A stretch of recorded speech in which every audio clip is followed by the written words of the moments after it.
52 मंगळवार 52 गाणी आपण शिकत आहोत. तरी मला असं वाटलं की हा 15वा मंगळवार आहे. गेल्या 14 गाण्यांमध्ये तुम्ही काही कॉमन मिस्टेक केलेल्या, तुम्ही म्हणजे माझ्या गिटारगिरी कम्युनिटी मेंबर्सनी आणि मराठी गिटार मास्टर या चॅनलच्या सबस्क्रायबर्सने मला चॅटमधून आणि कमेंट्समधून त्या समजल्या. 5 चुका ज्या एक नवीन स्ट्रमिंग शिकणाऱ्या गिटारिस्टकडून होतात. Let's get started.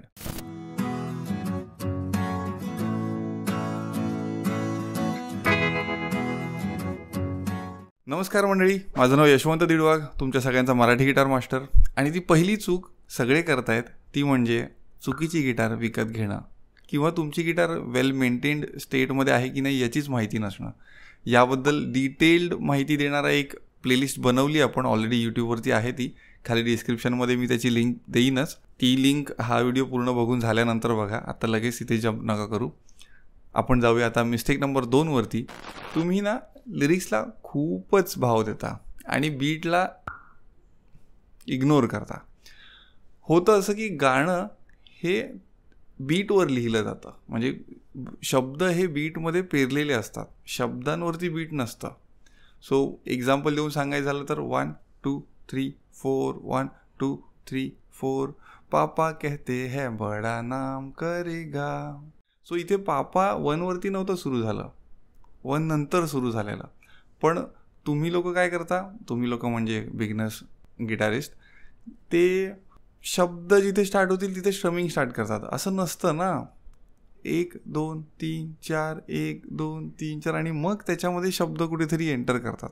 सो तो एंटर कुठे झाला हे कळण्यासाठी आधी 1 2 3 4चा बीट माहीत पाहिजे. ओके, सो ही होती मिस्टेक नंबर 2. मिस्टेक नंबर 3, सगळं आपल्याला एकाच सेटिंगमध्ये करायचं आहे. म्हणजे मला गाता पण आलं पाहिजे, मला कॉर्ड स्विच पण झाला पाहिजे, मला स्ट्रम पण आला पाहिजे, मी एक्झॅक्ट सगळं आहे तसंच परफॉर्म करणार, असं नसतं. ह्या ज्या सगळ्या गोष्टी आहेत त्या सेपरेट शिकाव्या लागतात.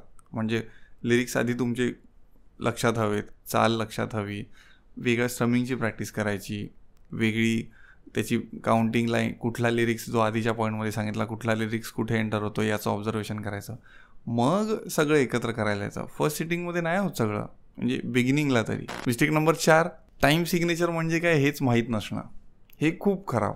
4x4 हा एक आहे, म्हणजे जो आता पापा केदेचा मी सांगितला 1 2 3 4 1 2 3 4, तसा 3x4 पण आहे, तसा 6x8 पण आहे, 7x8 पण आहे आणि असे इतर पण आहेत. पण हे सगळ्यात जास्त वापरले जाणारे टाईम सिग्नेचर आहेत, त्याची प्रॉपर माहिती घेणं. मिस्टेक नंबर 5 आहे एक्झॅक्ट टेम्पोला सुरुवात करणं. बऱ्याच जण काय गाणी खूप फास्ट असतात आणि तुम्हाला त्या स्पीडने नाही पळता येत. म्हणजे एखादं मूल चालायला शिकतं, ते फटकन पळू नाही शकत ना, त्याला हळूहळू पहिलं चालावं लागेल. जर का गाण्याची स्पीड पळण्याची आहे आणि सध्या तुम्ही जस्ट चालायला शिकलाय, तर स्वतःकडून अशी अपेक्षा नका करू की आता मी पळायलाच लागेन. निवांत घ्या. काही गोष्टी मुरायला वेळ घेतात. ती जर का तेव्हाच्या तेव्हा येत नाही आहे याचा अर्थ तुम्ही ती गोष्ट स्लो डाऊन केली पाहिजे. म्हणजे ब्रेनला आणि मसल्सला इतकं कॉर्डिनेशन नाही आहे एवढ्या फटाफट सिग्नल एक्सचेंज करायचं. So go slow, little slow. या होत्या 5 चुका ज्या सध्या तरी बिगिनर गिटारिस्ट करतायत. या सिरीजला बघता 52 मंगळवार 52 गाण्यांच्या स्ट्रमिंग्स तुम्ही शिकताय. अजून एक बोनस टिप आहे, ती म्हणजे बेसिक्स क्लिअर नसणं किंवा बेसिक्सबद्दल कल्पनाच नसणं की हे बेसिक आहेत. म्हणजे डिरेक्ट कॉर्ड तुम्ही नाही वाजवायला घेऊ शकत, आधी थोड्या फिंगर एक्सरसाइज लागतील, किंवा डिरेक्ट फिंगर एक्सरसाइज घेऊन पण नाही चालत. आधी माहीत पाहिजे पिकिंग हँडमध्ये पिक कसा पकडायचा किंवा पोझिशन काय हवी.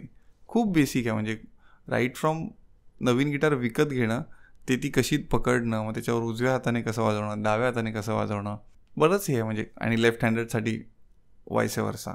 सो यासाठीच मी एक कन्सेप्च्युअल गाईड बनवला आहे, गिटारगिरी क्विक स्टार्ट गाईड. त्याची मी खाली लिंक देतो आहे, ती प्लीज चेक करा आणि एकदा गो थ्रू करून घ्या की नक्की काय नॉलेज असणं गरजेचं आहे. आणि हे फक्त बिगिनर गिटारिस्टसाठी नाही आहे, इंटरमिडिएट गिटारिस्ट पण इंटरमिडिएट का असतो याची माहिती यात तुम्हाला चांगली मिळेल. म्हणजे when we should call our self intermediate guitarist at least as per my knowledge. म्हणजे ॲक्च्युली इंटरमिडिएट खूप सहीवाले पण स्वतःला इंटरमिडिएटच बोलतात. ही खूप वेग टर्म्स आहेत. आय होप या व्हिडिओमुळे तुम्हाला वेगवेगळ्या अँगलने वेगवेगळ्या दृष्टिकोनातून तुमच्या गिटार प्रॅक्टिसला बघायला मिळत असेल. आणि अशी आशा करतो की आता पुढच्या मंगळवारी जो व्हिडिओ अपलोड होईल त्याची तुम्ही प्रॅक्टिस सॉलिड कराल. आता हे येते 7 दिवस गेल्या 14 गाण्यांच्या ज्या कुठल्या प्रॅक्टिसला तुम्ही केलेली सुरुवात त्याच्यामध्ये हे सगळे पॉईंट इन्सर्ट करून बघा की नक्की मी कुठे चुकलेलो किंवा चुकलेले. भेटूया पुढच्या मंगळवारी. तोवर कीप प्रॅक्टिसिंग. C you.